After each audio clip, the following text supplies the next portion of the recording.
2024-এর গণ অভ্যুত্থান আবার ভেস্তে চলে যাবে যদি এ দেশ এবং জাতি এখনো আল্লাহর দ্বীনের পথে ফিরে না আসে।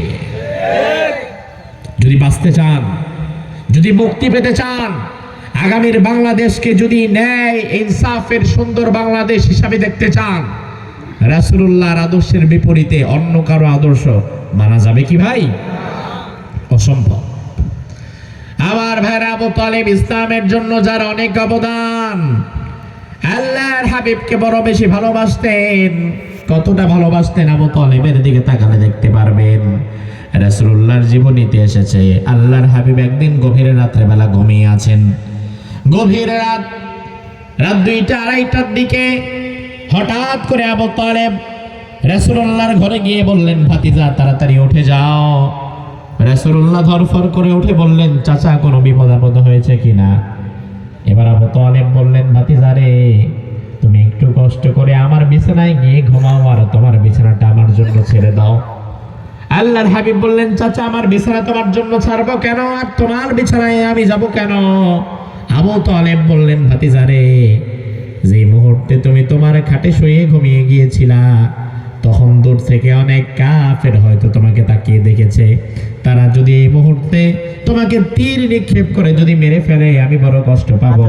এই জন্য আমি চাচ্ছি তুমি আমার খাটে গিয়ে ঘুমাও আর তোমার খাটে চাদর মুড়ি দিয়ে আমি ঘুমিয়ে যাই, যেন তীর আসলে আমার বুকে লাগে, তোমার কোনো ক্ষতি না হয়। আল্লাহু আকবার। আল্লাহর হাবিব অবাক হয়ে যেতেন চাচার ভাতিজা, চাচার ভালোবাসা দেখে ভাতিজা মুহাম্মদুর রাসূলুল্লাহ অবাক হয়ে যেতেন। ওই চাচা আবু তালেব মৃত্যুর আগে যখন শুয়ে আছে, আল্লাহর হাবিব বারবার বলছেন, চাচা একবার কালিমাটা পড়ে নাও, একবার কালিমাটা পড়ে নাও।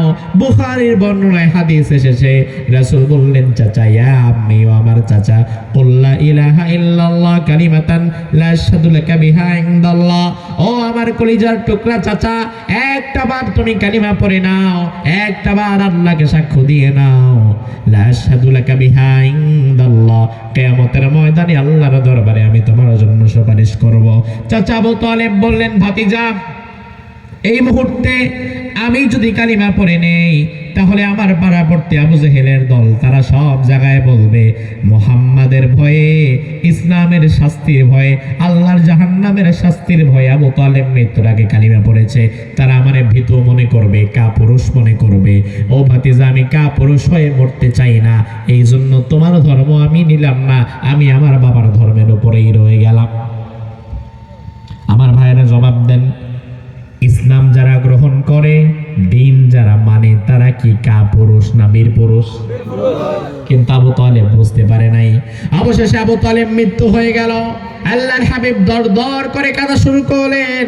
আমার আল্লাহর সাথে সাথে আয়াত নাযিল করে দিলেন, নবী, ইন্নাকা লা তাহদি মান আহবাবতা ওয়ালাকিন্নাল্লাহা ইয়াহদি মান ইয়াশা ওয়া হুয়া আ'লামু বিল মুহতাদিন।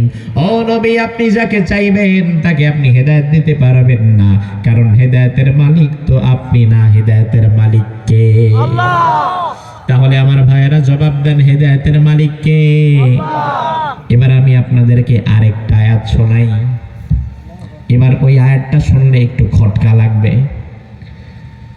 আল্লাহ রাব্বুল আলামিন আরেক আয়াতের মধ্যে বললেন, ওয়া ইন্নাকা লাতাহদি ইলা সিরাতিম মুস্তাকিম।